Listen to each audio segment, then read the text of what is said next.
qaar ka mid cuqaasha iyo oday dhaqameedka bariga iyo koonfurta degmada Ceelaf Weyn ayaa baaq culus u diray xukuumadda Soomaaliland iyagoo sheegay inay dawladdu ka gaabisay nabadgelyada degmada Ceelaf Weyn iyo nawaaxigeeda iyadoo aanay wax ka qaban kari waayeen shaqooyinka soo noqnoqonaya ee ka dhacaya deegaankaasi waxaana ay intaas ku dareen inay shakhsiyaad gaar ah dabada ka wadaan arrintan isla markaana dawladdu ay ka indhasaabanayso iyagoo arrintaas ka hadlayana waxa ay dhaheen sida tan waxaan munaasabada tan maanta aanu fadhino aanu u qabanay dhibtii ka dhacday deegaanka Ceelaf Weyn ee labada beelood dhex martay xaaladeedii meesha ay maanta taagan tahay inaanu dadweynaha iyo caalamkaba u baahino oo wax ka ogeysiino go'aamadii dawladdu soo saartay wuxuu ahaa ciidan beeleedyadii dagaalamay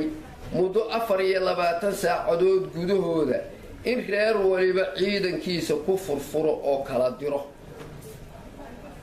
qodobkaas oo ahaa qodobkii koowaad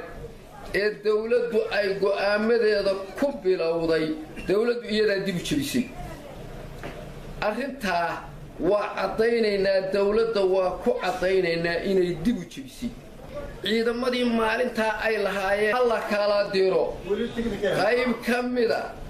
iyo gaadiidkoodii oo weliba qalabaysan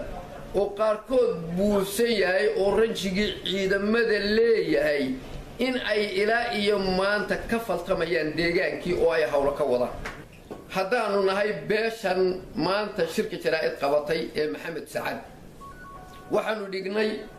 gogol nabadgelyo gogosha aanu dhignay beeshii qayb baa aqbashay diyaarna u ah inay gogosha fadhiisato oo nabadgelyada ka qayb qaadato waxaase ayaan darro ah in qaybi diiday oo ka bareedhay oo maanta ay dagaal iyo nabadgelyo xumo deegaanadii ka wadaan iyaga oo laba qayboodba uga jeeda inaan heshiis la gaarin oo labadaa beelood heshiin iyo inaanay arrintani dhammaan ee ay jiitanto oo mid daba dheeraata ay ahaato kowna waxa ka ah oo arrintaa wada buur madow waana caddaynaynaa sidaa uu jiif caaqilku yidhi ayaanu haddaanu beeshanahay ayidsannahay oo ku taageersannahay oo aanu ku raacsannahay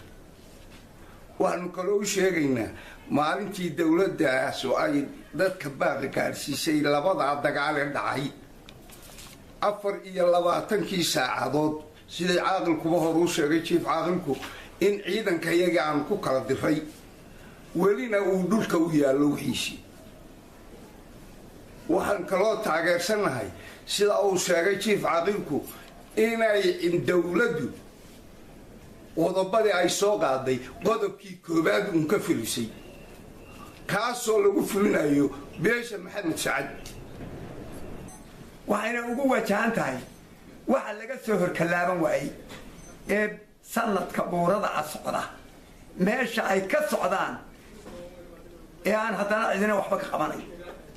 si ay ugu wajahan tahay sidaa weyn annaguna aanu ognahay oo aan waxba naga qarsoonayn dawladdu waxay tidhahaa siyaasad baanu leenahay dawladdu siyaasad bay leedahay hadda dadweynuna siyaasad buu leeyahay waxbuu la ogyahay waxaanu leenahay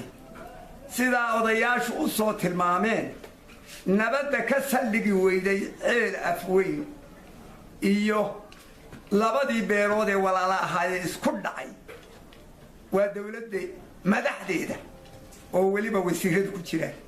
iyo buur madow bay ka saldhigi laadahay intii aanu nabadda wada qaadanay waynala qaadatay ceebayna mayno askartana dhex joogta ee ciidamada ah ceebayn mayno awooddooda 9 bilood oo ay guryahoodii iyo rugahoodiiba ka maqan yihiin bay nagu dhex wareegayaan haddii ay wax ka xumaadaanna korkaa lagaga imanaya oo kay qabtaanba waa la sii deyna wadaad baa qolo wacdiyey dabadeedna halkaa albaabku la fadhiista wacdigii waxaa halaysu ahaa barax yaa ibliis buu odhan jiray markaa in ibliisku waa mushkilad ibliiska ha la iska qabto danta dadka ha laga shaqeeyo ha la isugu yimaado ninka la tabayo waa la tumaa si kastaba ha ahaatee baaqyo hore oo fara badan ayaa loo diray xukuumadda balse ilaa hadda lama hayo waxa arrintaas ku saabsan oo ay wax ka qabatay dowladdu Sheekh Maxamed Alaan muuqaal baahiye caalamiga Saab TV degmada Ceelaf Weyn